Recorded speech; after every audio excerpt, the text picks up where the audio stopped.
Max Tanner, a struggling comedian, stumbles upon a cursed joke book rumored to kill through uncontrollable laughter.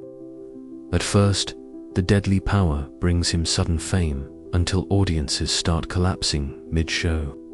With sharp-witted ally Lila and cynical detective Reed, Max uncovers a sinister cult and a terrifying figure known as the Jester, the curse's living embodiment. Hunted by assassins and haunted by fate, Max must battle chaos with humor itself. In a final showdown where punchlines become weapons, he turns deadly laughter into salvation. But even after breaking the curse, one question remains: who gets the last laugh? Max Tanner had never been lucky. The kind of luck where the universe seems to conspire against you in the most creatively cruel ways. Tonight was no different. He found himself standing outside the Rusty Anchor, a dive bar that smelled of stale beer and broken dreams, clutching an ancient, leather-bound book that looked like it had been through more wars than he had gigs. The neon sign above flickered erratically, casting a sickly glow on the damp pavement. Earlier that day, on a whim driven more by desperation than curiosity, Max had wandered into a cramped antique shop nestled between a laundromat and a failing pawn shop. The shop was a labyrinth of dusty shelves and creaky floorboards, the air heavy with the scent of mildew and forgotten stories. Behind the counter sat Harold Finch, an elderly man with thick glasses that magnified his watchful eyes and a thin, knowing smile. Looking for anything in particular? Harold had asked, his voice gravelly but inviting. Something different, Max replied, running a hand through his rumpled hair. Maybe something to get me out of this rut. Harold reached under the counter and pulled out a book that looked like it had been buried for centuries. Its cover was cracked and mottled, embossed with intricate symbols that seemed to shift when you weren't looking directly at them. This, Harold said, is no ordinary joke book. Rumor has it, the jokes inside are so potent, so lethal, that they can kill with laughter. Max laughed nervously. Sounds like a gimmick. Maybe, Harold shrugged. Or maybe it's the universe's way of telling you to be careful what you wish for. Against better judgment, Max bought the book, the weight of it oddly comforting in his hands. That night, he found himself on the dim stage of the Rusty Anchor. The audience, a ragtag group of regulars, nursing their drinks and their disappointments. Max opened the cursed book, its pages yellowed and brittle, and found a joke scrawled in looping script. He cleared his throat. All right, folks, here's something a bit different. The joke was absurdly simple, but delivered with a cadence that made the punchline land like a thunderclap. The crowd erupted in laughter, their guffaws echoing off the peeling walls. But then, the laughter grew uncontrollable, a tidal wave of sound that seemed to shake the very air. Max watched in horror as one man doubled over, clutching his chest, face twisting in a grimace before collapsing. The room froze. The laughter died, replaced by a stunned silence punctuated only by ragged breaths and the distant wail of a siren. The surreal truth was undeniable. The jokes were deadly. Backstage, Max's mind raced. The book felt heavier in his bag, as if it bore the weight of unseen eyes watching, waiting. He knew this was only the beginning. The cursed joke book had chosen him, and the price of laughter was about to become painfully clear. Sitting alone in his cramped apartment, Max stared at the book under the flickering light.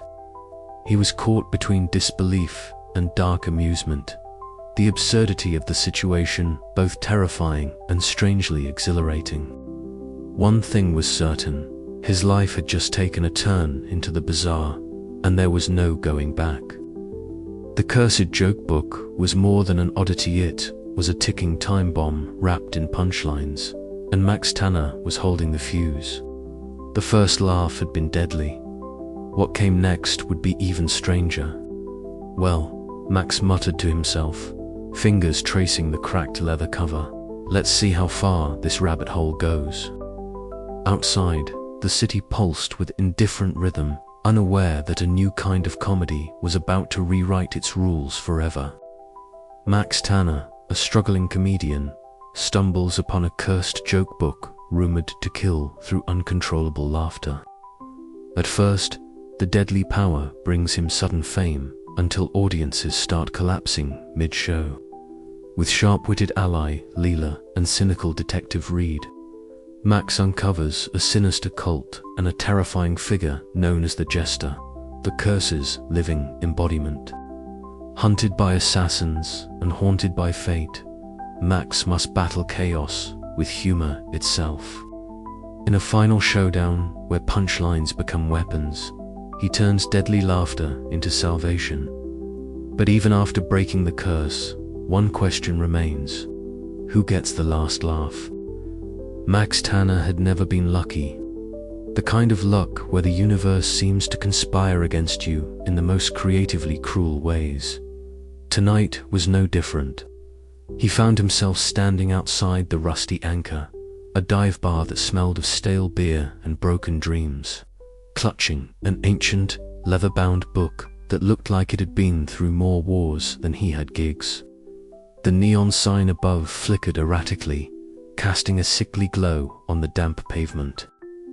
Earlier that day, on a whim driven more by desperation than curiosity, Max had wandered into a cramped antique shop nestled between a laundromat and a failing pawn shop. The shop was a labyrinth of dusty shelves and creaky floorboards, the air heavy with the scent of mildew and forgotten stories.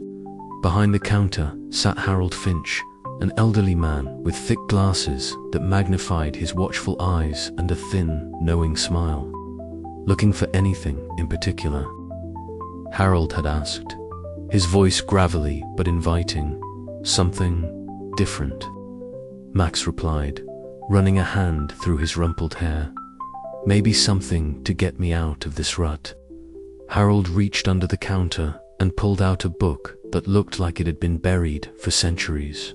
Its cover was cracked and mottled, embossed with intricate symbols that seemed to shift when you weren't looking directly at them. This, Harold said, is no ordinary joke book.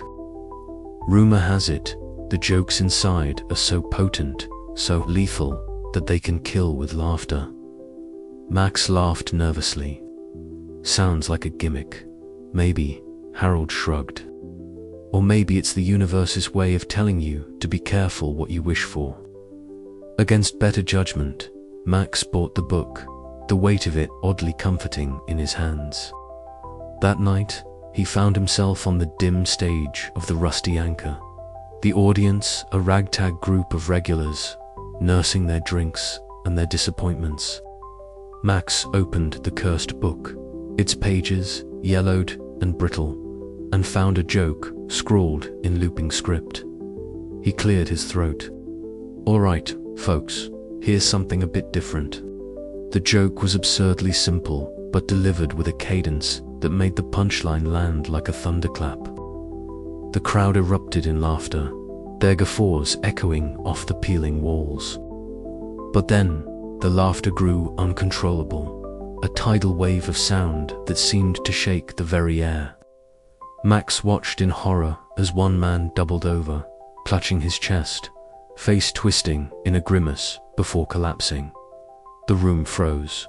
The laughter died, replaced by a stunned silence punctuated only by ragged breaths and the distant wail of a siren. The surreal truth was undeniable. The jokes were deadly. Backstage, Max's mind raced. The book felt heavier in his bag, as if it bore the weight of unseen eyes watching, waiting. He knew this was only the beginning. The cursed joke book had chosen him, and the price of laughter was about to become painfully clear. Sitting alone in his cramped apartment, Max stared at the book under the flickering light. He was caught between disbelief and dark amusement. the absurdity of the situation both terrifying and strangely exhilarating. One thing was certain, his life had just taken a turn into the bizarre, and there was no going back. The cursed joke book was more than an oddity, it was a ticking time bomb wrapped in punchlines, and Max Tanner was holding the fuse. The first laugh had been deadly. What came next would be even stranger. Well, Max muttered to himself, fingers tracing the cracked leather cover. Let's see how far this rabbit hole goes. Outside, the city pulsed with indifferent rhythm, unaware that a new kind of comedy was about to rewrite its rules forever. Max Tanner's name was starting to echo through the smoky, cramped corridors of the city's comedy clubs like an ominous thunderclap, simultaneously promising laughter and a hint of dread. It was a strange sensation for Max, one part exhilaration, two parts anxiety, and an unrelenting third part fear. The cursed joke book, once a dusty relic gathering cobwebs on Harold Finch's cluttered shelves, had thrust Max into a spotlight he never sought but couldn't escape. Tommy Sparks, the grizzled owner of the Punchliner comedy club that had seen better days and probably worse ones, too had offered Max a bigger stage, not because he believed in cursed books or supernatural punchlines, but because the crowd numbers spoke for themselves. Word had spread, the gossip circuits buzzed, and people wanted to see the comic who could command hysterics like no one else. Max stood backstage, the murmur of the growing crowd filtering through the curtains like a distant storm. Lila Nguyen was there beside him, her presence a steady anchor amidst the tempest of his nerves. She was stylish and confident, the ever-present smirk on her face a silent reassurance that whatever happened, they'd face it together. "Remember," Lila whispered, "you're the one in control. The book doesn't write your jokes, you do." Max forced a smile, though his hands betrayed him with a subtle tremor. The joke book had given him those killer lines, but the deadly cost was becoming impossible to ignore. The first fatality, the chaotic crowds, the whispers of assassins lurking in shadows. It was a lot for any comedian to handle. Tommy Sparks appeared just then, leaning against the bar with his usual leather jacket and skeptical gaze. "You ready for this?" he asked, voice rough but not unkind. "As ready as I'll ever be," Max replied, a nervous chuckle escaping despite himself. The stage lights dimmed, then flared to life, spotlighting Max as he stepped into the circle of heat and expectation. The crowd's faces blurred into a sea of eager anticipation, their laughter a tangible wave rolling towards him. Each joke he delivered was met with uproarious response, the sound filling the room and swelling Max's confidence. Yet beneath that laughter was a gnawing fear, a shadow that crept closer with every punchline. Max could feel it in the tightening of his chest, the sweat beading at his temples. The curse was real, and it was watching. Backstage, Lila scanned the entrance, her eyes sharp for any sign of trouble. The crowd was swelling beyond control, and with it, the risk. "We need to keep it contained," she murmured to Max during a brief pause. "Too many people, too much chaos." Max nodded, the weight of her words sinking in. Fame was a double-edged sword, and the sharpness of the curse was carving into his life deeper than ever. After the show, Max retreated to a worn leather sofa in the dimly lit green room. The cheers still echoed in his ears, but the silence around him was deafening. His hands trembled as he stared at the cursed joke book lying innocuously on the table. The book that had given him everything and threatened to take it all away. "You're doing great," Lila said softly, sitting beside him. "We'll figure this out." But Max wasn't so sure. Each laugh was a victory, yes, but also a step closer to the abyss. The balance between success and survival was razor thin, and the joke was on him if he fell. The city's neon lights flickered through the grimy windows, casting long shadows that danced like specters on the walls. Max, Tanner, once just another struggling comic, was now the reluctant master of a deadly craft. The punchlines were sharper, the stakes higher, and the laughter more dangerous than ever. And somewhere in the darkness, the Jester's grin widened, waiting for the next act to begin. The question was no longer whether Max could make them laugh. It was whether he could keep himself alive while doing it. The night stretched on, thick with tension and the promise of chaos. Max's journey was far from over, and the next joke might just be his last. With a final deep breath, Max rose from the sofa, the cursed book tucked under his arm. "Let's see what happens next," he muttered, stepping back into the neon-lit night, ready to embrace the twisted fate that awaited him. And as the city buzzed around him, the thin line between comedy and catastrophe blurred ever more, promising that every laugh carried a deadly weight. The curtain was rising on the next act, and Max Tanner was center stage. The comedy club thrummed with a nervous energy that night, the air thick with cigarette smoke and the murmurs of an eager crowd. Max Tanner adjusted the microphone stand, his fingers trembling just slightly as he glanced out over the sea of faces. The old joke book nestled in his jacket pocket felt like a live thing, its worn pages whispering dark promises. Tonight was different. The stakes were higher. The laughter, he hoped, would drown out the dread that had been crawling beneath his skin since the first fatal joke. As Max stepped into the spotlight, the stage lights hit him with a warm glow, casting long, distorted shadows that danced on the walls. The crowd's faces blurred into a mosaic of expectant smiles and eager eyes. His heart hammered, but he forced a grin, the familiar nervous smile of a man who'd spent too many nights drowning his fears in punchlines. "So," Max began, voice steady despite the chaos in his mind, "ever notice how life's like a bad joke? You don't always get the punchline, but you're stuck laughing anyway." A ripple of laughter rolled through the room, genuine and bright. For a moment, Max felt the old thrill, the simple joy of making people laugh. But then, something shifted. Near the back of the room, a figure moved with unnatural silence, a shadow slipping through the crowd like a wraith. Lila's sharp gaze caught the motion instantly. Her smirk vanished, replaced by a hard, calculating look. Max was mid-punchline when a sudden, sharp clatter echoed, a chair knocked over, startled gasps, and then chaos. The figure lunged forward, a glint of metal flashing under the dim lights. "Heads up," Lila hissed, just loud enough for Max to hear. Instinct took over. Max ducked, the blade slicing the air where his head had been moments before.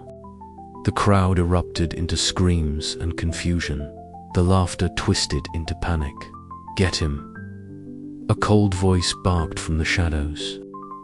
Evelyn Cross moved with lethal grace, her eyes icy as she advanced through the crowd, flanked by silent figures whose intent was as clear as the blade in her hand. Max's mind raced, the cursed joke book suddenly a blazing weight against his chest. "Run!" Lila grabbed his arm, pulling him toward the backstage exit. Behind them, the cacophony of shouts and chaos grew. Max's breath came in ragged gasps as they slipped through the narrow corridors, the sounds of pursuit close behind. In the dim backstage light, Max's hands trembled as he clutched the book. "Why now?" he gasped. Lila's eyes hardened. "Because you're onto something, Max. They want that book, and they'll kill anyone who gets in their way." Meanwhile, Detective Reed leaned against the bar in the main room, cigarette smoke curling round his face. His eyes were sharp, scanning the scene with a mix of suspicion and reluctant intrigue. The pieces were starting to fit together, the strange deaths, the sudden attack. And Max Tanner, with his nervous smile and deadly jokes, was at the center. "This isn't just random," Reed muttered, flicking ash into a glass. "Something's rotten in the comedy world." Backstage, Max and Lila caught their breath, the adrenaline slowly ebbing, but the reality sinking in. The cursed joke book was more than a curiosity, was a weapon, and now they were targets. "We need a plan," Max said, voice hoarse but resolute. "Because I'm not done with this yet." Lila nodded, her smirk returning, faint but fierce. "Then let's make sure the next punchline is the last thing they see." As the night deepened, the comedy club's neon sign flickered, casting eerie shadows on the pavement outside. Somewhere in the darkness, the Jester watched and smiled, the deadly dance of laughter and death only just beginning. Max's journey had turned from desperate comedy to desperate survival, a twisted routine where every laugh could be his last, and every joke a weapon wielded by fate's cruelest trickster. The curtain had risen on the deadliest act of his life, and there was no encore. The packed room had never felt so hostile. Max's mind spun with every beat of his racing heart. The laughter around him was no longer a bomb, but a bell tolling the approach of danger. The assassins were not just figments of paranoia. They were real, ruthless, and closing in. But Max was no longer just a victim. With Lila's quick thinking and his own razor-sharp wit, he had survived the first attack. The question now loomed larger. How long before the next strike? And more importantly, how would he turn the tables on a fate that seemed determined to kill him with laughter? The show, it seemed, was far from over. Max Tanner sat cross-legged on the threadbare rug inside Harold Finch's antique shop, the dim light casting long shadows over piles of dusty tomes and odd curiosities that smelled of forgotten times. The cursed joke book lay open before him, its yellowed pages brittle under his fingertips, each joke inked in a script that seemed both archaic and oddly playful. "You sure this thing is real?" Max asked, glancing up at Harold, whose eyes twinkled behind wire-rimmed glasses. Harold adjusted his spectacles, the faint scent of old leather and wood polish filling the cramped space. "Real," he said softly and deadly. "This book has a history darker than most care to admit. People have died laughing at these jokes. It's not just superstition. There's a curse woven into these pages." Max swallowed, the weight of the book suddenly heavier in his hands. "So it's not just a gimmick?" "Far from it," Harold replied, leaning forward conspiratorially. "The jokes here, they're more than humor. They're a weapon. And there are those who want to keep that weapon for themselves." Lila knew in, standing by the door in her usual confident stance, smirked. "Sounds like you're getting into deep trouble, Max." Max forced a nervous smile, flipping to another joke but pausing. "Trouble seems to find me." Their investigation led them next to a shadowy underground locale, a narrow stairwell descending beneath the city streets. The air was thick with incense and murmurs as they slipped inside a hidden chamber where a small cult gathered. Faces illuminated by flickering candlelight turned toward them, eyes gleaming with fanatic reverence. "You seek the truth behind the humor," a voice intoned from the darkness. "The laughter that kills is sacred. It is the divine jest." Max's heart pounded as he exchanged a glance with Lila. "Sacred," he whispered. The cultists chanted, their voices rising in eerie harmony, celebrating the lethal punchlines that had caused so much chaos. It was a moment of surreal horror, worshippers of death through laughter. Max felt a chill run down his spine. This was no ordinary curse. It was a belief system, a dangerous ideology. Back in the relative safety of a dimly lit cafe, Max wrestled with the mounting pressure. He stared at a scribbled joke on a napkin, the words blurring as self-doubt crept in. What if I'm just a fool playing with forces I don't understand? Lila reached across the table, her smirk softening into genuine concern. You're not a fool. You're the only one who's seen the truth and lived to laugh about it. That makes you stronger than you think. Her pragmatic words grounded him, but the weight of responsibility pressed heavily on his shoulders. Their research uncovered a newsreel buried deep in an archival vault, flickering on an old projector. The image of the Jester appeared, a haunting figure clad in a tattered costume, his face painted with a sinister grin that seemed to mock fate itself. The Jester's eyes gleamed with malevolent mirth, a living embodiment of the curse's twisted humor. Max felt the room close in around him. So this is the man behind all this. Lila nodded grimly. And he's still out there, pulling the strings. As the chapter closed, Max realized that the joke book was not just a relic, but a battleground, a place where humor, death, and fate collided. The uneasy alliance with Lila, the threat of the cult, and the looming presence of the Jester forced Max to confront not only the deadly power in his hands, but the fragile line between laughter and disaster. He wasn't just fighting for his career anymore, he was fighting for his life, and perhaps for the very soul of comedy itself. The question hung in the air: could he outwit a fate that thrived on absurdity and deadly punchlines? The answer was anything but certain. Max Tanner had always felt like the punchline of a joke he didn't quite get, but nothing in his late-night grind through dingy comedy clubs had prepared him for the manor rather. The nightmare that now stepped out of the shadows like a twisted punchline come to life. The corridor behind the club was narrow and filthy, plaster peeling from the walls as if the building itself was trying to laugh off the decay. Flickering fluorescent lights buzzed overhead, casting uneven patches of light and shadow that danced like specters. Max's heart thudded in his chest, the cursed joke book heavy in his coat pocket. He'd tried to ignore the creeping dread gnawing at his mind all evening, but the sudden chill in the air told him otherwise. A soft, mocking chuckle echoed from the end of the hall. Max swallowed hard, squinting into the gloom. There, illuminated by a sputtering light, stood the Jester. His costume was a grotesque parody of traditional court jesters, tattered, stained, and hanging in illogical angles that somehow made the figure both comical and horrifying. His face was painted in a grotesque smile, a permanent, sinister grin that stretched impossibly wide, eyes glinting with malevolent mirth. "Ah, Max Tanner," the Jester's voice slithered through the air like smoke.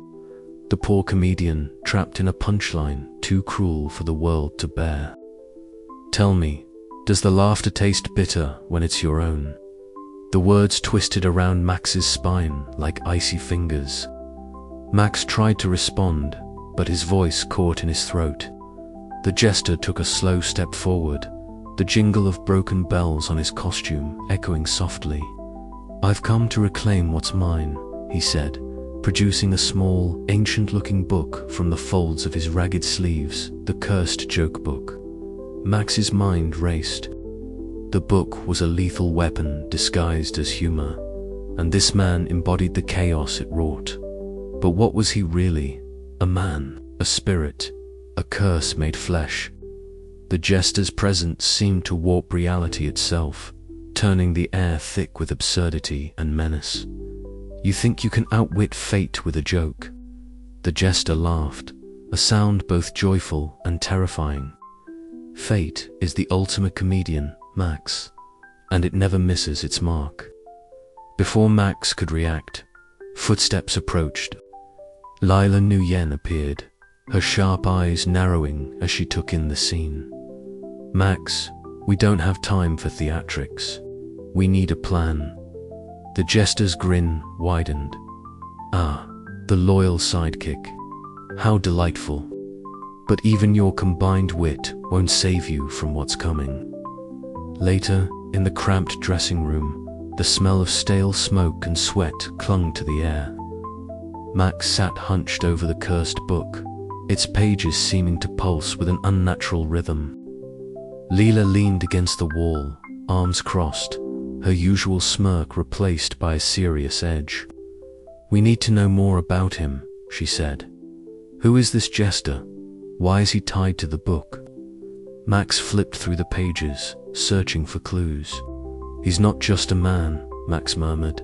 "He's the curse itself, the embodiment of the joke's dark heart." Their conversation was interrupted by the muffled roar of the audience gathering outside. Max's next performance was imminent, and the stakes had never been higher. The laughter they would soon unleash carried a deadly weight, and the presence of the Jester made every chuckle a potential death knell.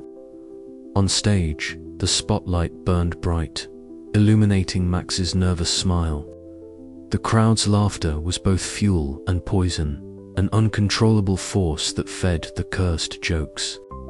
As Max delivered punchline after punchline, a chilling voice cut through the noise, the Jester's taunt echoing from the shadows. "Laugh, Max, laugh. It's the sound of your own undoing." The theater seemed to warp, the boundary between reality and nightmare blurring. Max's mind raced, balancing the absurdity of the situation with the cold logic needed to survive. Every joke was a gamble, every laugh a risk. After the set, the danger was far from over. In the fog-shrouded alley behind the theater, Max found himself cornered by assassins sent by the Jester. Their moves were swift and silent, shadows in human form, but Max's quick wit became his weapon. With a desperate joke uttered just in time, he distracted them long enough to slip away. Breathless, heart-pounding, Max realized the absurdity of his situation was his greatest strength. In a world ruled by the unpredictable hand of the Jester, survival meant embracing chaos with a smile. As dawn approached, Max's resolve hardened. The game was on, and he was no longer just the punchline. He was a contender. But the question lingered: how do you outjoke the embodiment of fate itself? The answer, Max knew, lay somewhere between the dark laughter and the deadly silence that followed. And the show was far from over. The dim glow of the stage lights cast long shadows across the packed comedy club, where Max Tanner stood, clutching the microphone like a lifeline. The crowd was larger than ever tonight, their faces expectant, eager for the next punchline. But tonight was different. The air was thick with a strange energy, a buzz that seemed to hum beneath the usual claps and cheers. Max felt it too, a restless laugh itching just under his skin, threatening to spill out uncontrollably. He started with a joke from the cursed book, the one Harold Finch had nervously recommended he try first. The audience erupted instantly, laughter rolling like waves, some faces lighting with joy, others twisting with something darker. Max's heart hammered as he noticed a man near the back clutching his chest, eyes wide with disbelief before collapsing in a heap. The room faltered, confusion rippling through the crowd, but the laughter didn't stop. It grew louder, more manic. It was as if the joke had cast a spell, binding them all in a feverish grip of hilarity and terror. Backstage, the clutter of props and empty water bottles formed a chaotic backdrop for a tense conversation. Lila Nguyen paced, her stylish jacket slipping off one shoulder as she stopped in front of Max, who was wiping sweat from his brow. "Max, this has to stop," she said, voice low but firm. "You're playing with fire, and it's not just your career on the line anymore." Max met her gaze, the nervous smile he wore like armor faltering. "I know," he admitted, "but the crowds, the attention, it's what I've been chasing. I can't just quit now.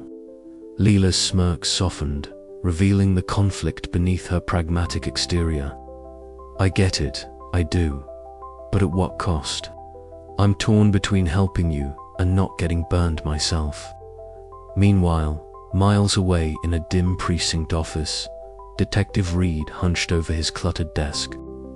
Cigarette smoke curled lazily toward the cracked ceiling as he studied photos of the victims, all linked by one bizarre thread: they'd been present at Max's shows. His cynicism, usually a protective shield against the absurdities of his job, was cracking. What the hell kind of joke kills people? He muttered, flicking ash into an overflowing tray.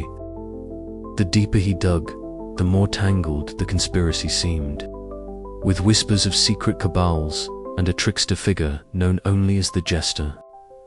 Reed couldn't decide if he was chasing a madman or a myth. Back on stage, Max's nerves sparked a wild improvisation. The cursed jokes from the book were unpredictable, sometimes drawing boisterous cheers, other times sending the crowd into dangerous fits of laughter. He danced on the edge, balancing wit and survival, his quick thinking the only shield against the lethal humor.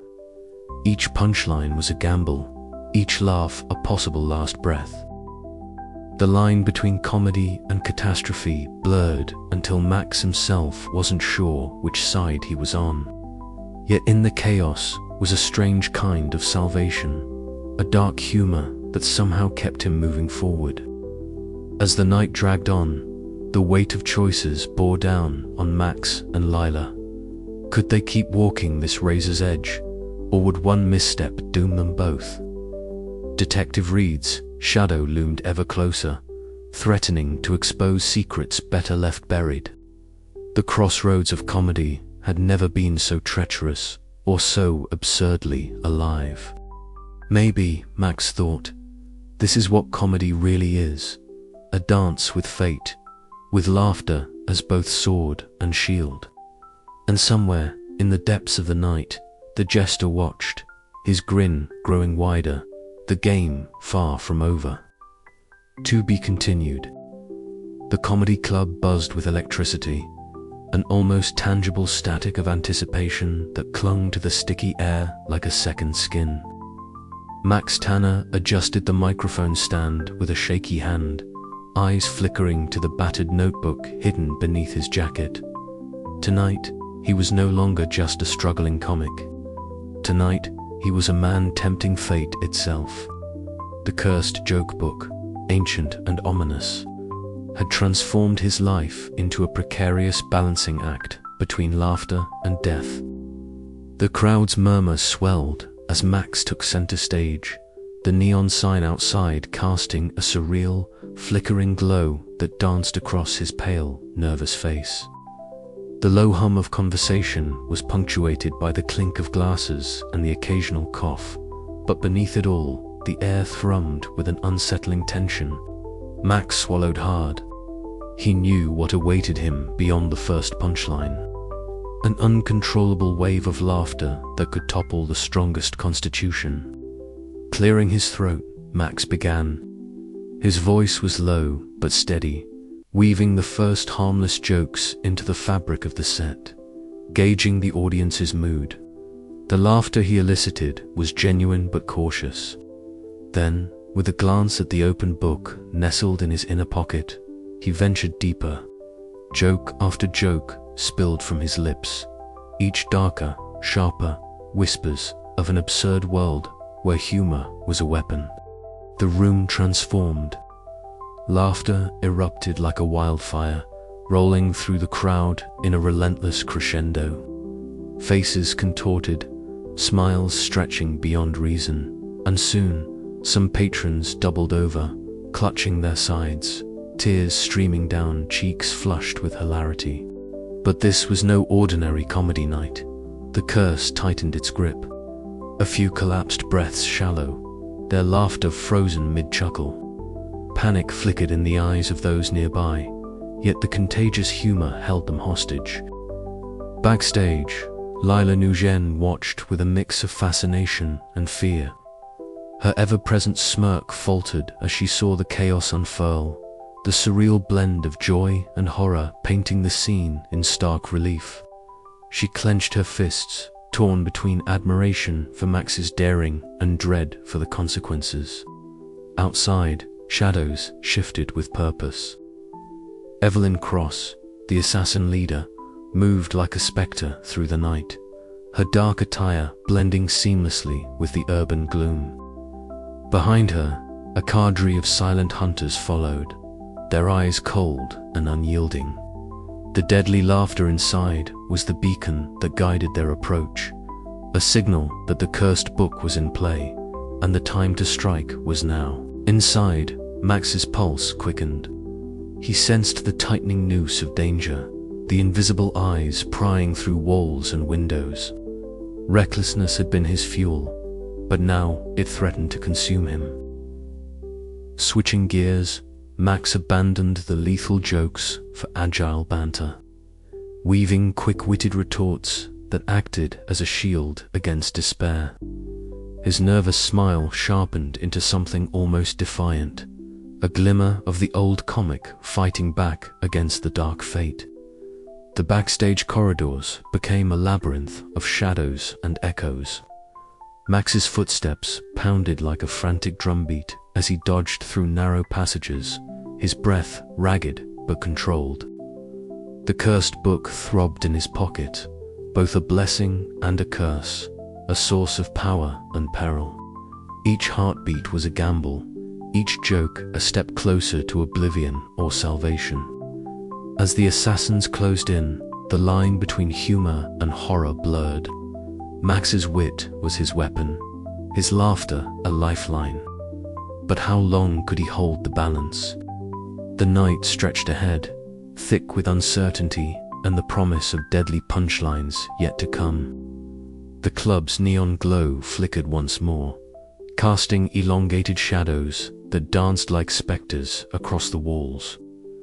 Max paused, eyes scanning the exit routes, mind racing. Somewhere in the chaos of laughter and lurking danger, the next joke waited, the one that might save him or end him. And so, under the dim lights and the watchful eyes of fate's cruel trickster, Max Tanner prepared to face the night's deadly performance, a show where every laugh could be his last. But in the heart of absurdity, where comedy met catastrophe, Max discovered that sometimes the only way to survive was to laugh in the face of death itself, and maybe, just maybe, outjoke the darkness. The evening air was thick with the kind of anticipation that felt almost electric, buzzing in Max Tanner's veins as he sat alone at his worn kitchen table. The dim light of a single desk lamp cast long shadows across the clutter of notebooks, coffee cups, and the infamous cursed joke book that had rewritten the trajectory of his life. Before him lay an envelope, thick, cream-colored, and embossed with gold lettering that seemed almost too elegant for the rough-and-tumble world Max inhabited. With trembling fingers, he broke the seal and unfolded the heavy card inside. A flourish of formal script invited him to perform at the upcoming prestigious comedy festival, a beacon of hope in his otherwise chaotic existence. His breath caught, heart pounding with a cocktail of exhilaration and dread. This was the break he'd been chasing all his life, the chance to claw his way back into the spotlight. But with the joke book's dark shadows still looming, the stakes had never been higher. The silence of his apartment was suddenly shattered by the distant wail of a siren, a reminder that the city never truly slept, nor did danger. Max's eyes flickered to the worn pages of the book, its ancient leather cover cracked and whispering secrets he hardly wanted to hear. The cursed humor had already claimed lives, twisted fate, and drawn deadly attention. Now, this invitation was both a blessing and a gauntlet thrown at his feet. 2 days later, the clatter of cups and murmur of conversation filled the cozy corner booth of an offbeat cafe where Max met Lila. The air smelled faintly of roasted beans and caramel syrup, but beneath the comforting aroma simmered tension. Lila's sharp gaze locked onto Max's jittery posture as she pushed a steaming cup across the table toward him. "You've got to be careful," she said, voice low but firm, her dry wit barely masking the worry beneath. "This festival isn't just a chance to shine, it's a target painted on your back." Max took a sip, the bitterness grounding him for a moment. "I know, but if I don't try, I'm dead anyway. Or worse, forgotten." Lila's smirk softened into a rare smile. "Then we plan. We get ahead of whatever's coming." Together, they pored over the details. The festival's schedule, the security measures, the potential allies and enemies lurking in the crowd. Every plan was a fragile thread woven into the chaotic tapestry of their lives. Each one a gamble against fate's cruel trickster hand. Meanwhile, in the back alleys of the city, Tommy Sparks leaned against the chipped brick wall of his comedy club, the neon sign buzzing erratically above him. A cigarette dangled from his lips, smoke curling into the night as he watched Max approach. "You sure you want to do this?" Tommy asked, voice gravelly but not unkind. "That festival's no joke, Max. It's a whole different beast." Max shrugged, nerves tightening his smile. "I'm out of options. Besides, maybe this time the joke's on fate." Tommy's eyes narrowed, a flicker of concern breaking through his usual skepticism. "Just watch your back. The higher you climb, the harder you fall." Detective Reed's world was a stark contrast. Rain slicked the narrow alley behind the club, the glow of street lamps blurred by the drizzle. His trenchcoat collar was turned up against the chill, cigarette smoke mingling with the damp air. He scanned the shadows, the faint echo of laughter from inside the club haunting him like a ghost. The deaths connected to Max's performances were no coincidence, and Reed's instincts told him the story was far darker and more twisted than a mere coincidence. The cabal behind the Jester was closing in, their influence seeping into every corner of the city's underbelly. Reed's fingers tightened around the cigarette as he muttered to himself, "This isn't just about jokes anymore. It's a war for control." Back in his apartment, Max sat cross-legged on the floor, the invitation still clutched in his hand. The laughter that had once seemed so innocent now echoed with a sinister edge. He knew the festival was a crossroads, a moment where his fate, the curse, and the deadly game he'd been thrust into would collide. Yet beneath the dread, a stubborn ember of hope flickered. Maybe, just maybe, he could turn the punchline around. Outwit the Jester, survive the assassins, and reclaim not only his career but his life. The festival beckoned, and with it, the promise of chaos and salvation intertwined in the strangest joke fate had ever played. As Max prepared to step onto the biggest stage of his life, the city seemed to hold its breath, waiting to see if laughter would bring life or death. And somewhere in the shadows, the Jester smiled. Max's fingers trembled as he folded the invitation carefully and slipped it into his jacket pocket. The weight of the cursed joke book in his bag was heavier than ever, a constant reminder that the coming days would test every ounce of his wit and courage. "Ready, Lila's?" Voice broke through his reverie as she appeared in the doorway, arms crossed and eyes sharp. He nodded, a nervous grin tugging at his lips. "As ready as I'll ever be." Together, they stepped out into the night, the city lights flickering like 1,000 punchlines waiting to be told, some deadly, some hopeful, all absurdly intertwined. The festival beckoned, and Max Tanner was about to answer its call. The final laugh, however, was still waiting to be told. The night before the festival was a tempest in more ways than one. Rain battered the grimy windows of the comedy club's back room, where Max, Tanner, and Lila Nguyen sat huddled over a stack of brittle, yellowed papers and worn-out books Harold Finch had reluctantly provided. The storm outside was a relentless percussion, tapping against the glass like the ticking of a morbid clock, each drop echoing the urgency in Max's mind. So, this Jester guy, he wasn't always the villain. Lila mused, flicking through a fragile page with a carefully gloved hand. Apparently, he was once a celebrated performer, someone who loved laughter as much as we do, but cursed to become this. She gestured vaguely, the flickering candlelight casting long shadows that danced like phantoms on the peeling walls. Max rubbed his temples, a nervous smile tugging at the corner of his mouth. Yeah, turns out the guy's story is as twisted as the jokes in that book. It's almost poetic, a tragic clown condemned to be the harbinger of lethal laughter. I guess fate's got a cruel sense of humor. Harold Finch, perched on a rickety stool nearby, nodded sagely.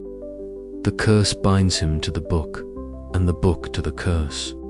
It's a cycle that feeds on the absurdity of human folly and the dangerous allure of humor.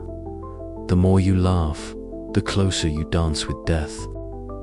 Max's mind replayed the countless faces he'd seen dissolve into uncontrollable laughter, some ending in terror, others in tragedy.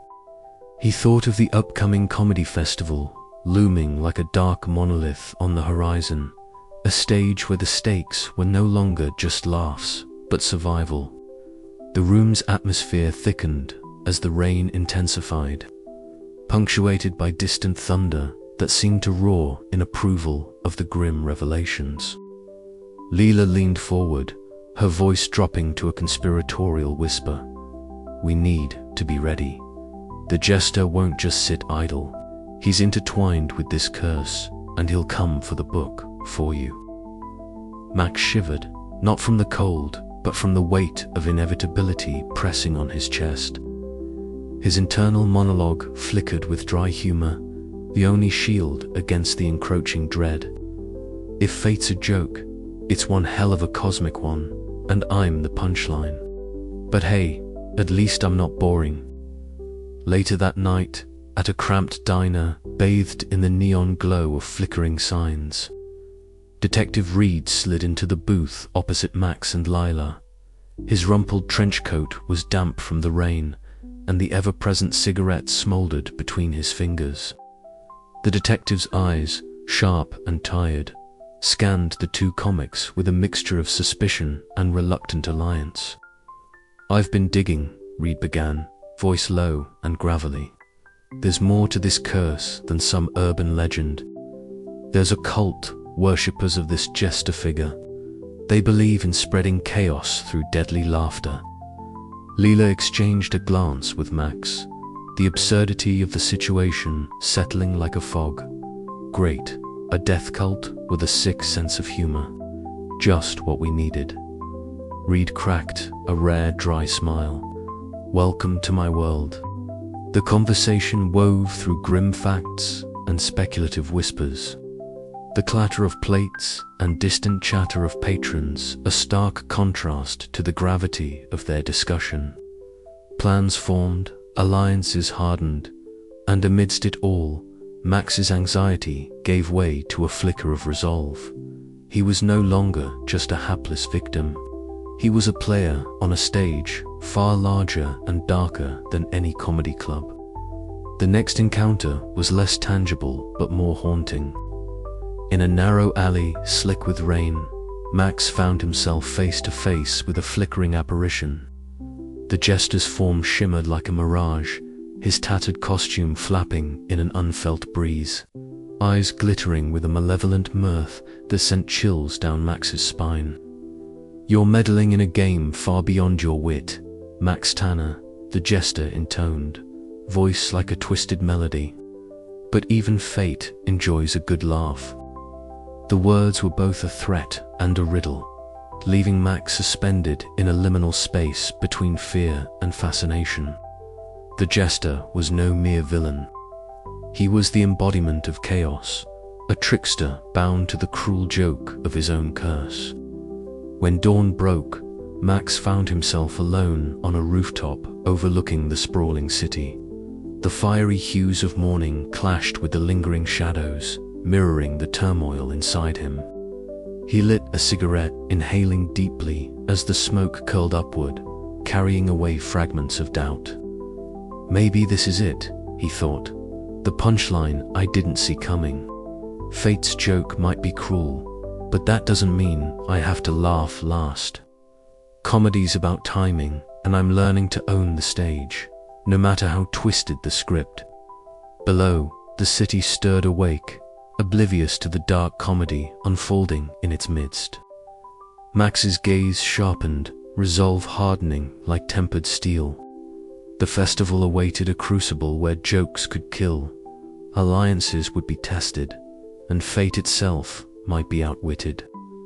And if laughter was the weapon, then Max Tanner was ready to wield it, no matter what came next. The curtain was rising, and the final act was about to begin. The night air outside the grand hall was thick with excitement and the faint scent of popcorn and spilled beer. Inside, the comedy festival had drawn a crowd that seemed to pulse with energy, a living, breathing organism hungry for laughter. Max Tanner stood in the wings, eyes darting over the sea of faces that stretched back into the dimly lit cavern of the auditorium.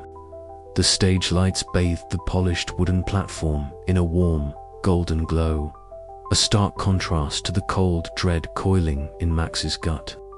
He adjusted the microphone stand nervously, his fingers trembling slightly despite the practiced smile plastered on his face.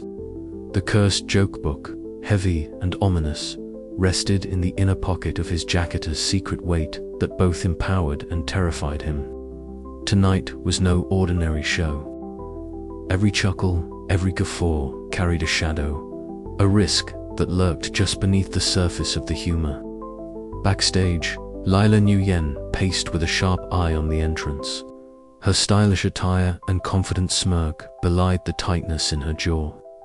Beside her, Detective Reed leaned against the wall, his rumpled trench coat hanging loose, a cigarette smoldering between his fingers. His cynical gaze swept the crowd, noting exits, potential threats, and the subtle movements of suspicious figures. Their quiet conversation was punctuated by urgent whispers and furtive glances. "They're here," Lila said, her voice low but steady. "I can feel it. The assassins won't let this night pass quietly." Reed nodded grimly. "We need to keep Max safe and find out who's backing them. This cabal supporting the Jester has deeper roots than we thought."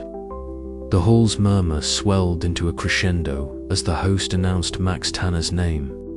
The spotlight snapped on, and Max stepped into its embrace. The audience erupted in applause, a tidal wave of sound that washed over him, momentarily drowning his fears. He cleared his throat, the microphone capturing the subtle rasp. "Good evening, everyone," Max began, voice cracking just enough to sound endearing rather than nervous. "I'm Max Tanner, and I promise you, tonight's jokes might just kill you. Metaphorically, of course. Unless, of course, you're reading from a cursed joke book like me. Then, well," he forced a smile, the irony bitter in his mouth. Laughter rippled through the crowd, some chuckles, hesitant, others gleefully uninhibited. But in the back rows, shadows shifted. Figures cloaked in nondescript clothing sat with unnatural stillness, eyes cold and calculating. Among them, Evelyn Cross, the assassin leader, scanned the stage with lethal precision, her every movement a silent threat. Max launched into his routine, weaving the cursed jokes with his own dry wit and self-deprecating humor. The audience responded with uproarious laughter, a sound both joyous and chilling. Each joke seemed to push the boundaries of normalcy, the laughter ballooning into something uncontrollable, almost manic. Behind the scenes, Lila and Reed exchanged nods, their covert security measures in motion. Reed's phone buzzed quietly. A message from an informant hinted at a planned attack during Max's climax. Time was slipping away. Suddenly, the lights flickered violently. A murmur swept through the crowd as the hall was plunged into darkness. Panic threatened to erupt, but emergency lights sputtered on, casting eerie red and blue glows across the stunned faces. On the edge of the stage, the silhouette of the Jester emerged, his tattered costume and painted grin stark against the dim light. His eyes gleamed with malevolent mirth, promising chaos and calamity. The audience's laughter froze, replaced by gasps and whispers. Max's heart hammered, but his voice found strength. "Well, folks, it seems the party's just getting started." Behind him, a scuffle broke out as Lila and Reed moved swiftly to intercept the assassins. The tension snapped, a terrifying dance of survival and wit unfolding under the watchful eyes of an audience caught between amusement and horror. This was no ordinary comedy night. This was the opening act in a deadly game where laughter was both weapon and shield, and Max Tanner was the reluctant star. As the first blows were exchanged in the shadows and the crowd's reactions teetered between hysteria and disbelief, Max realized that every joke he told could be his last. Yet, in that precarious balance, he found a strange clarity. Humor, he thought, was never just about laughs, it was about fighting back, about carving meaning out of chaos. And tonight, Max was determined to fight with every punchline he had. To be continued. The room was packed, the air thick with the scent of spilled beer and nervous anticipation. Max Tanner stepped onto the stage, the familiar spotlight washing over his slightly disheveled form like a harsh interrogation lamp. His tired eyes scanned the sea of faces, a nervous smile tugging at the corners of his mouth. Tonight was supposed to be just another gig, another chance to claw his way back into the limelight. But the cursed joke book nestled in his back pocket whispered otherwise. He flipped it open briefly, fingers trembling as he chose the next joke. It was a risky one, the kind that made his throat tighten with a mix of excitement and dread. Taking a deep breath, Max launched into the punchline. The effect was instantaneous. Laughter burst out like a tidal wave, uncontrollable and manic. Faces twisted in delight and horror as the audience erupted. The sound was intoxicating, yet beneath it lay an eerie undertone, violent intensity that gnawed at Max's nerves. "Have you ever noticed," Max quipped, voice steady despite the chaos, "that the only thing worse than a bad joke is a bad joke that kills?" The crowd laughed harder, some clutching their sides, others gasping as their laughter became ragged, their bodies betraying them. Max's heart pounded. This wasn't normal. He had seen the news reports, the strange deaths linked to the cursed book, but witnessing the carnage firsthand was something else entirely. The surreal horror was painted in broad strokes of absurdity. Backstage, Lila Nguyen watched with sharp eyes, her confident smirk replaced by a frown of concern. She shuffled through the emergency kit she had insisted on bringing, preparing for the inevitable. The staff hustled to assist those collapsing, the club transforming from a venue of laughter to an impromptu triage center. "Max, you need to stop," Lila called through the comms, urgency threading her voice. "This is getting out of hand." Max shook his head, wiping sweat from his brow. "Can't stop now. They want the show, and I'm the only one who can give it to them." Detective Reed leaned against a shadowed wall, cigarette smoke curling around him like a ghostly veil. His cynical gaze swept the room, noting the chaos with growing unease. He had been tracking these deaths for weeks, a trail that led straight to Max Tanner and his cursed repertoire. The humor was a weapon now, and the wielder was dangerously close to losing control. And then came the assassins. Evelyn Cross slipped through the panicked crowd with lethal grace, her steely eyes fixed on Max. The contrast between her cold efficiency and the absurd uproar around her was stark, a predator in a den of chaos. Max caught sight of her, an icy shiver crawling down his spine, despite the sweat and adrenaline flooding his veins. Improvisation became survival. Max twisted his jokes, weaving humor with desperate wit, ducking behind props, and using the laughter as a shield and a weapon. Each punchline was a calculated risk, a gamble that could mean life or death. The audience was both his danger and his salvation, their hysterics masking his movements, their gasps and guffaws echoing like battle cries. Lila coordinated from backstage, her voice steady despite the turmoil. Left flank to down. Keep moving, Max. Detective Reed moved through the crowd, his trench coat snagging on overturned chairs, eyes sharp for any sign of the assassins. His dry humor had abandoned him. This was no joke anymore. The battle was surreal. Laughter mingled with screams, jokes collided with gunfire, and Max found himself at the center of a maelstrom where comedy was both salvation and executioner. The cursed book hummed in his pocket, a dark promise of more deadly punchlines yet to come. As the chaos reached its crescendo, Max's mind raced. He needed a way out, a way to turn the tide.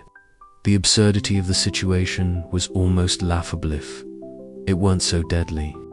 What's the deal with assassins and comedy clubs? He muttered under his breath, eyes darting for an opening. They never laugh at the punchline, a moment of levity in the madness. But the next joke had to be the right one, the one that would buy him time.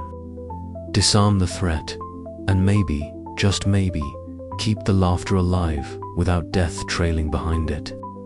The room held its breath, the deadly dance of humor and danger far from over.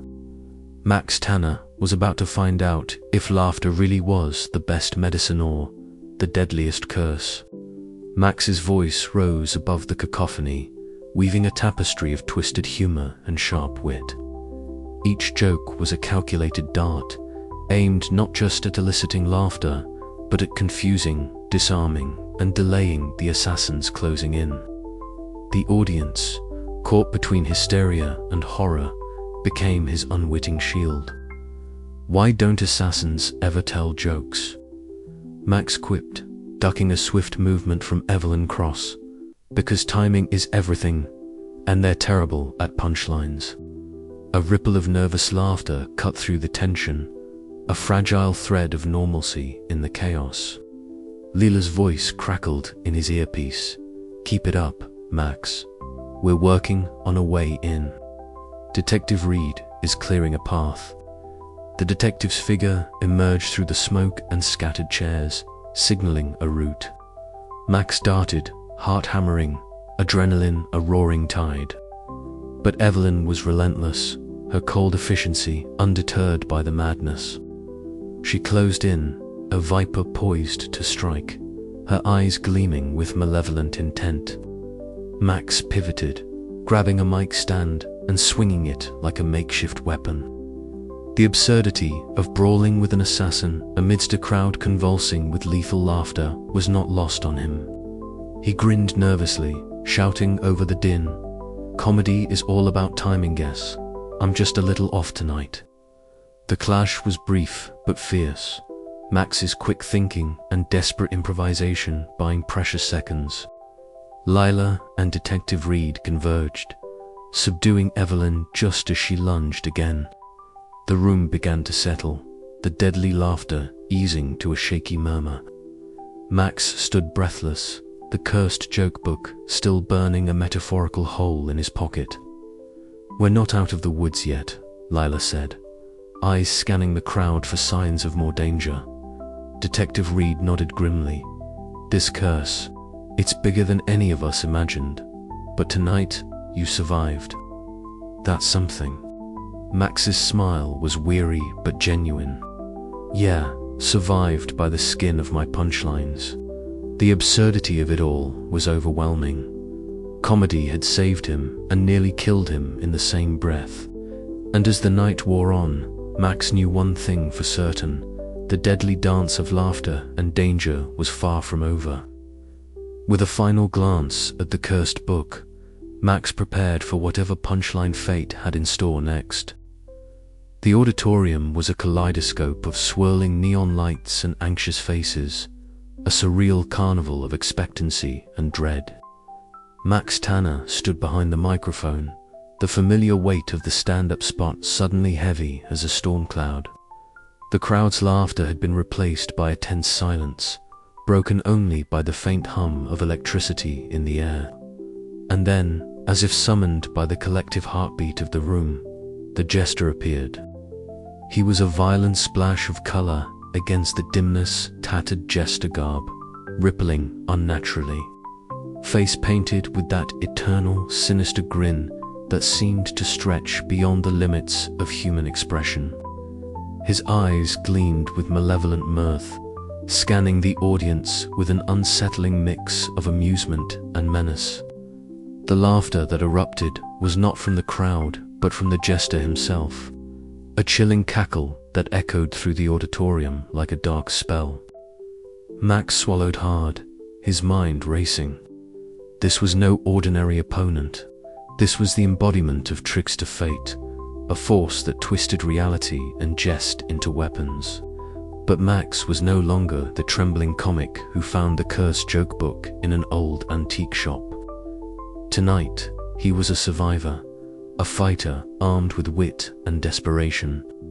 "Ladies and gentlemen," Max began, his voice steadier than he felt, "welcome to the worst comedy festival in the multiverse." The Jester's grin widened, and he stepped forward, voice dripping with mockery. "Ah, Max Tanner, the hapless harlequin. Do you really think you can out-joke fate itself?" The stage became their battleground. Each joke, each pun was a volley, each punchline a parry. The Jester's words twisted and curled like smoke, dark riddles and barbed humor that made the very air shimmer with danger. Max countered with sharp, observational humor, turning the absurdity of their situation into a weapon that cut through the Jester's malevolence. Around them, the audience was caught in a hypnotic trance, their faces flickering between amusement and terror. Lila stood at the wings, her eyes sharp, signaling to Detective Reed. The detective's rumpled trench coat moved with determined purpose as he coordinated with Lila, watching for the assassins led by Evelyn Cross closing in like predators. The Jester's laughter rose, a crescendo of chaotic delight. "You think you can control the punchline, control the fate woven into every jest?" Max's reply was a grin of his own, nervous but defiant. "Maybe not, but I can sure try to write my own ending." The duel escalated, words flying faster, sharper. The Jester tossed out twisted jokes that bent reality, a chair that vanished mid-laugh, the spotlight flickering like a heartbeat. Max adapted, weaving his humor with quick-thinking agility, turning each bizarre moment into a laugh that was both a shield and a sword. Suddenly, from the shadows, Evelyn and her assassins surged forward, but Lila and Detective Reed were ready. A brief but fierce scuffle erupted, the tension of the verbal duel mirrored by the physical battle backstage. The chaos spilled into the auditorium, but the crowd remained entranced, caught between laughter and fear. In the midst of the turmoil, Max found his moment. With a deep breath, he delivered a pun so absurd, so utterly unexpected that it cut through the darkness like a lightning bolt. The Jester staggered, his painted grin faltering, eyes wide with something close to genuine surprise. Why don't skeletons ever go to comedy clubs? Because they don't have the guts. The room held its breath, as the words hung in the air. Then, a ripple of laughter, not the deadly kind, but genuine, light-hearted laughter, spread like wildfire. The surreal atmosphere crackled with the electric shock of the punchline's power, a momentary triumph of absurdity over malevolence. The Jester recoiled, momentarily unmasked as a mere shadow of chaos. Max knew this was only the beginning, but for the first time, he felt the scales tipping in his favor. The battle was far from over, but he had found a way to fight fate with laughter. And as the applause began to build, the uneasy alliance of allies regrouped, preparing for the final moves in this deadly game of jokes and survival. The showdown was not just a contest of humor, but a reckoning with the very nature of fate and control, where every laugh could be the last or the salvation. Max glanced at Lila, then at Detective Reed, and finally back at the fading figure of the Jester. Ready for the next act, he whispered. The absurd dance of comedy and catastrophe was far from over. But tonight, Max Tanner had taken the stage and faced the trickster, and he was still standing. The air in the grand hall was thick with anticipation, charged by the lingering echoes of maniacal laughter and the sharp scent of sweat and fear. Max Tanner stood center stage beneath a lonely spotlight, the cursed joke book closed and resting on the microphone stand beside him like a sleeping beast. Every eye in the packed theater was locked on him, every breath held captive by the weight of the moment. No one dared to blink. Max's heart hammered against his ribs, a frantic percussion that threatened to drown his thoughts. The cacophony of past performances, some joyous, others deadly, reverberated in his mind. He glanced toward the wings, where Lila stood, her smirk tempered by concern, and Detective Reed, cigarette dangling forgotten between fingers, eyes narrowed but hopeful. Behind them, the shadows twisted slightly, and there the unmistakable silhouette of the Jester lurked, his tattered costume blending with the darkness, his painted grin a cruel slash of white in the gloom. "All right," Max murmured to himself, voice barely above a whisper. "Time to end this." He stepped forward, feeling the weight of every soul in the room pressing down, the invisible threads of fate tightening around him like a noose. The cursed book had brought him here, had shaped this final act of deadly comedy. But tonight, Max was no longer the desperate comic seeking laughs at any cost. He was a survivor, a trickster in his own right, ready to wrestle the curse back. Clearing his throat, Max addressed the hushed crowd. "You know," he began, voice steady, despite the storm raging within, "they say laughter is the best medicine. But I guess, if you're not careful, it can also be the worst poison." A ripple of nervous chuckles rolled through the audience, broken by the sudden appearance of the Jester at the edge of the stage. The sinister figure's eyes gleamed with malevolent mirth, his grin wider than ever. "You think you can outwit fate, Max Tanner?" the Jester hissed, voice dripping with mockery. "This curse is older than time, and just as relentless." Max swallowed past a dry throat, then launched into the punchline he had crafted in the darkest hours of his ordeal joke that twisted the very essence of the curse. "But maybe," he said, eyes locking with the Jester's, "the best cure is a punchline that nobody sees coming." The room held its breath. Then the laughter began, not the wild, uncontrollable laughter that had spelled doom before, but a gentle, genuine chuckle that spread like wildfire. Faces that had been tense with fear softened, smiles breaking out spontaneously. The cursed book trembled on the stand, pages fluttering as if caught in a breeze, then suddenly snapped shut with a definitive thud. The Jester staggered back, his grin faltering into a grimace of disbelief and fury. "No," he snarled, the shadows around him flickering and shrinking as if retreating from the light. Lila exhaled sharply, stepping forward. Looks like you just wrote your own punchline, Jester. Detective Reed cracked a rare smile, the tension easing from his shoulders. Well, I'll be. Max allowed himself a weary grin. The curse was broken. The deadly jokes had transformed into harmless humor, the lethal edge dulled by the absurd twist of his final line. The festival erupted into applause, genuine and untainted, as the audience rose to their feet, a wave of relief washing over everyone. Behind the scenes, alliances shifted.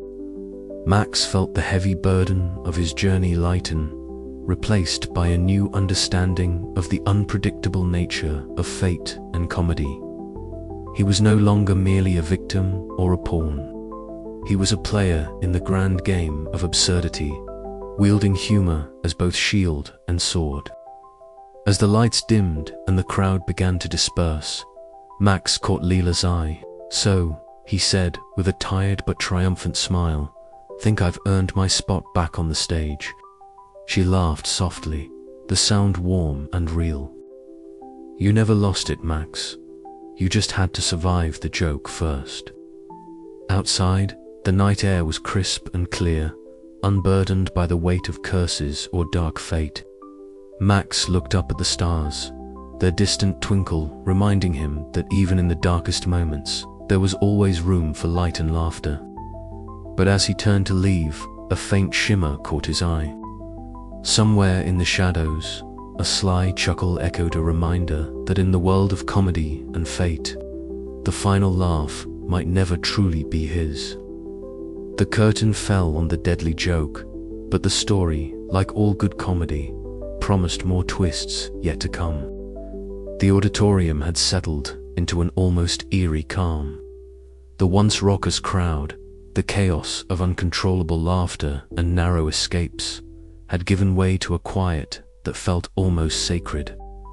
Amber stage lights cast a gentle glow over the empty seats, shadows stretching like tired limbs across the worn floorboards. Max Tanner stood center stage, hands loosely in his pockets, his gaze drifting over the sea of vacant chairs, as if trying to imprint the moment, the calm after the storm. It was hard to believe that only hours ago, the festival had been a battleground. The deadly curse that had threatened to turn every punchline into a fatal blow was finally broken. The absurd twist that transformed lethal jokes into harmless humor felt like a cruel joke played on reality itself, but one Max was grateful for. His breath came steady now, no longer hitching with the remnants of fear. The weight on his shoulders had lifted, though the memories clung like a shadow at his back. He thought of the faces lost to laughter, the frantic moments of improvisation, the sharp sting of betrayal and trust intertwined. Comedy, he realized, was a delicate dance between light and dark, and had been waltzing on a knife's edge. Backstage, the air was thick with the scent of stale coffee and sweat, mingling with the faint aroma of cigarette smoke. Lila leaned against a cluttered table, arms crossed but eyes bright with a mixture of exhaustion and relief. Detective Reed stood nearby, trench coat still rumpled, a cigarette perched between his fingers, though unlit. The tension that had once bristled between them had softened, replaced by something resembling understanding. "You did good, Max," Lila said quietly, her voice carrying that familiar dry wit that always managed to cut through his self-doubt. "You turned the whole nightmare into a punchline no one could kill on." Max offered a tired smile, the nervous twitch at the corner of his mouth betraying his attempt at confidence. "Yeah, well, I'm just glad the punchline didn't punch back." Reed exhaled slowly, the ghost of a smirk tugging at his lips. "You've got guts, that's for sure, and maybe a little luck. But this isn't over. There's still the cabal, the remnants of that Jester's game to untangle." Lila's eyes narrowed, a steely edge sharpening her features. "Then we keep digging. Together, The fragile alliance that had formed in the crucible of danger now seemed sturdier, forged in shared survival and a mutual desire to protect the fragile peace they'd won. Later that evening, Max found himself at the comedy club where it all began. Tommy Sparks was wiping down the stage, the neon sign outside humming softly, casting a kaleidoscope of colors through the window. Tommy looked up as Max entered, his expression skeptical but touched with a quiet respect. "Never thought I'd see you back here so soon," Tommy remarked, setting down the rag. "You've changed, Max. Not just the fame, something else." Max shrugged, rubbing the back of his neck. "Guess, when you laugh death in the face, you start appreciating the little things." Tommy's grin was crooked but genuine. "That's the best kind of comedy there is." Walking home through the rain-soaked streets, Max felt the cool droplets pattering against his face, mingling with the soft city lights and distant sounds of life unfolding around him. Laughter echoed faintly from a nearby bar, a reminder that the world spun on, oblivious to the battles fought in shadows and punchlines. He thought about the journey, the cursed book, the deadly jokes, the assassins, the jesters, sinister grin, and most of all, about the people who stood by him. Lila, Reed, Tommy. Each had played a part in rewriting his story. Max knew the road ahead would be unpredictable, littered with absurdities and dark humor.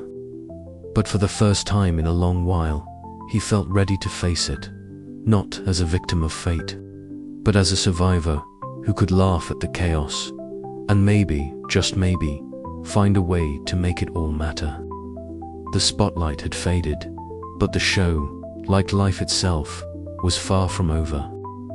So, Max murmured to himself with a wry smile, "What's the punchline going to be next?"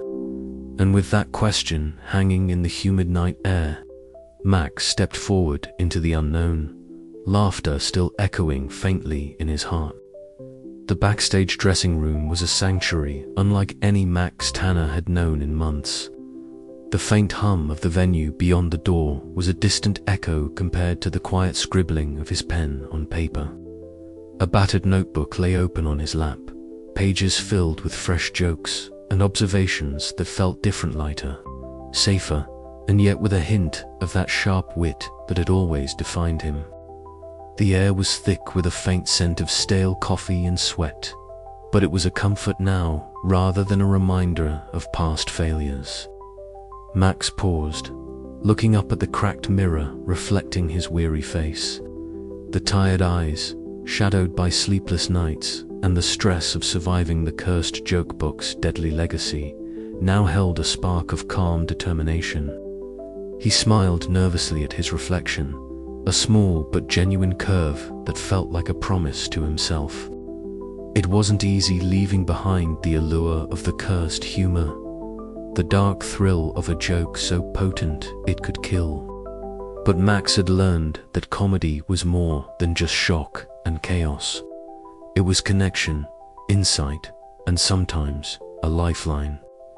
The absurdity of his journey had forced him to reconsider what laughter really meant. Later that evening, Max met Lila Nguyen at their favorite late-night cafe. The place was a cozy refuge from the drizzle outside, the soft glow of vintage lamps casting a warm light over chipped wooden tables. The rain tapped a gentle rhythm against the window, mixing with the quiet murmur of other patrons and the clink of coffee cups. Lila arrived, stylish as ever, her confident stride and subtle smirk lighting up the room. She slid into the seat opposite Max, her eyes immediately catching his notebook, still writing. She asked with a teasing tone that belied genuine curiosity. "Yeah," Max replied, flipping to a fresh page, trying something new. "No curses, no assassins. Just me and some jokes that don't kill people." Lila laughed softly, the sound warm and reassuring. "Welcome back to the land of the living, huh?" Their conversation flowed easily, weaving between jokes, plans, and reflections on the wild ride they'd survived. Lila shared news of a rising opportunity and invitation to perform at a prestigious comedy showcase that could catapult her career. Max congratulated her sincerely, proud and a little wistful. Their partnership had evolved, but the bond remained strong, anchored in shared understanding and respect. The following week, Max stepped onto the comedy club stage with a new kind of nervous excitement. The spotlight was bright, but not blinding, the crowd expectant, but not frenzied. He launched into his set, weaving absurd scenarios with sharp observations about life's unpredictability. There were laughs, genuine, hearty, and safe. It was a different kind of high, one that didn't come with a price. Backstage, Lila watched with a mixture of pride and relief. She knew the road ahead for both of them was uncertain, but for the first time in a long while, it felt like a fresh start rather than a desperate gamble. After the show, as the club emptied and the night deepened, Max and Lila sat outside under a flickering street lamp. The city buzzed quietly around them, alive and unpredictable. Max looked up at the starless sky and chuckled softly. "You know," he said, "maybe the joke's always been on me, but now I'm ready to laugh along." Lila nodded, her eyes reflecting the dim light. "And maybe that's the best punchline of all." As they parted ways, the night air held a promise, not just of survival, but of thriving amid the absurd dance of fate and laughter. Max's new act was more than comedy. It was an embrace of life's twists, a testament to resilience, and the beginning of new stories yet to be told. But somewhere, just beyond the edges of the city lights, the faintest echo of a sinister grin lingered in the shadows, reminding Max that in the realm of humor and fate, the final laugh might never truly be his. And so, with renewed spirit and cautious hope, Max Tanner stepped forward into his new beginning, ready to face whatever came next, one joke at a time. The dim light of the nearly empty comedy club cast long, wavering shadows across Max Tanner's face as he sat hunched over a battered wooden table. The ancient joke book lay open before him, its yellowed pages whispering secrets in a language only half understood, half remembered. The air was thick with the faint scent of stale beer and the ghost of laughter, distant and chilling, threading through the silence like a spectral thread winding its way through the room. Max's eyes traced the faded ink of a joke he had not dared to tell aloud, his fingers trembling as they hovered just above the page. The room felt alive, or perhaps it was his mind, still haunted by the recent chaos that had engulfed his life. The Jester was gone, or so he thought, but the uneasy feeling that the trickster's shadow still lurked, unseen yet palpably present, refused to dissipate. A sudden murmur of laughter echoed faintly, as if the walls themselves remembered the sinister mirth that had once filled this place. Max flinched. The sound was neither here nor there, a flicker of sound that teased the edge of perception. He swallowed hard, forcing a nervous smile. "Maybe I'm just losing it," he muttered to himself. Hours later, in the vibrant chaos of the city's cafe district, Lila Nguyen leaned across a cluttered table, her eyes sharp and intense beneath the glow of hanging Edison bulbs. The bustling noise of clinking cups and murmured conversations seemed to fade into the background as she slid a folded piece of paper toward Max. The note was cryptic, a series of strange symbols and an ominous message hinting at a resurgence of dark humor, cultists followers of the Jester's twisted legacy. "This can't be a coincidence," Lila said, her voice low but resolute. "They never really disappeared. They've been waiting, watching, and now something stirring again. Max's heart pounded, a mix of dread and reluctant adrenaline surging through him. "So the joke's not over," he said wryly, the familiar self-deprecating humor coating his fear. Lila smirked, but her eyes betrayed concern. "No, Max, it's just getting started." Meanwhile, outside the comedy club, Detective Reed exhaled a plume of smoke into the cold night air, his gaze fixed on the graffiti that marred the brick walls. The symbols were unmistakably Larcane marks linked to the Jester's secret cabal. The detective's cynical mind raced, piecing together threads of conspiracy that defied rational explanation. "What the hell are you up to now?" Reed muttered under his breath, flicking his cigarette aside. The city felt heavier tonight, burdened by secrets that refused to stay buried. Back inside, Max prepared for a late-night set at a small, intimate venue. The crowd was sparse but attentive, their faces illuminated by the soft glow of stage lights. Max's jokes were different tonight, subtle, self-aware riffs on fate, chaos, and the absurdity of existence. Each punchline was a careful dance, a tightrope walk between humor and the haunting memory of what had come before. As laughter rippled through the room, Max sensed a strange duality, the genuine warmth of shared amusement mingled with an undercurrent of something darker, as if the Jester's presence still lingered, hidden in the folds of the joke. The night ended with a bittersweet note, laughter fading into silence, and Max feeling both victorious and vulnerable. The curse had been broken, yes, but the echoes remained whispering reminders that humor, like fate, was unpredictable and eternal. Max stepped off the stage, the weight of the past and the uncertainty of the future pressing upon him.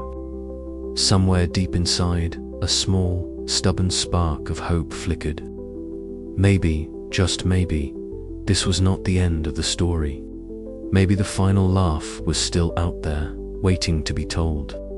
And with that thought, Max Tanner smiled into the night, ready for whatever absurd twist fate might throw his way next.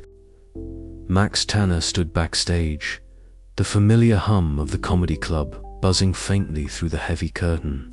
His heart thudded, unevenly, part excitement, part residual anxiety that never quite left him, no matter how many crowds he'd faced. Tonight was different. Not because of the audience or the venue, but because of what he had become. The cursed joke book was gone, transformed by his final punchline into harmless humor, but the shadow it cast still lingered, a trickster's whisper on the edge of his consciousness. He adjusted the microphone stand, checked the small note card in his pocket, a collection of fresh jokes inspired by his journey through chaos, fear, and unexpected triumph. The neon sign outside flickered erratically, casting surreal pixelated patterns across the backstage wall. It was almost as if fate itself was playing a last game with him. Taking a deep breath, Max stepped onto the stage. The spotlight hit him squarely, warm and intense, revealing the tired eyes behind his nervous smile. The crowd's chatter dimmed, anticipation filling the air like static. He glanced briefly to the wings where Lila stood, her stylish smirk a beacon of steady support. Nearby, Detective Reed leaned against the back wall, trenchcoat collar turned up, cigarette smoke curling upward in lazy spirals. "Good evening," Max greeted, voice steady but laced with self-deprecating humor. "I'm Max Tanner, and I used to be a struggling comic until I found this ancient joke book. And well, let's just say it was a killer read." The audience chuckled, the sound light but genuine. Encouraged, Max launched into his set, blend of dark wit, absurd observations, and honest reflections on the unpredictability of life. Each joke threaded with the motif that had defined his journey, the thin line between comedy and catastrophe, the trickster's hand lurking behind every punchline. You ever notice how life's a bit like a cosmic joke? You think you're the one telling it, but really, it's the universe laughing at you. He quipped, eyes scanning the room, connecting with faces that mirrored his own mix of amusement and wariness. Laughter rippled through the crowd, not the deadly, uncontrollable kind, but warm and freeing. Max felt a strange lightness building inside him, release from the heavy burden, a fear that had shadowed him since the cursed book arrived. Midway through his set, a sudden flash of memory struck him, the sinister grin of the Jester, the assassin's cold eyes, the chaotic laughter that once threatened to consume him. But now, those memories felt distant, like echoes from a strange dream. You know, Max continued, sometimes I think the real joke's on me. But maybe that's okay. Because if we can laugh at the absurdity, the unpredictability, maybe we're not so lost after all. The crowd responded with heartfelt applause and laughter, the kind that warms rather than wounds. Lila's smirk softened into a genuine smile, her eyes shining with pride and relief. Detective Reed flicked his cigarette away, nodding in approval. As Max delivered his closing punchline, an unexpected twist that turned fate's trickery back upon itself, the room held its breath, then erupted in joyous laughter, bright and unburdened. The neon sign outside flickered one last time before stabilizing, bathing the club in vibrant pixelated light. The night felt charged with possibility, the air thick with bittersweet amusement and hopeful tension. Backstage, Max allowed himself a rare moment of peace. The curse was broken, the deadly laughter silenced. But the trickster's presence, fate's unpredictable handling, just beyond the edges of reality, promising that the story was far from over. Max smiled to himself, ready for whatever came next. After all, in a world where humor could kill or save, the final laugh was always his to claim. "Thank you," he said softly, stepping into the shadows, the echoes of laughter following him into the unknown.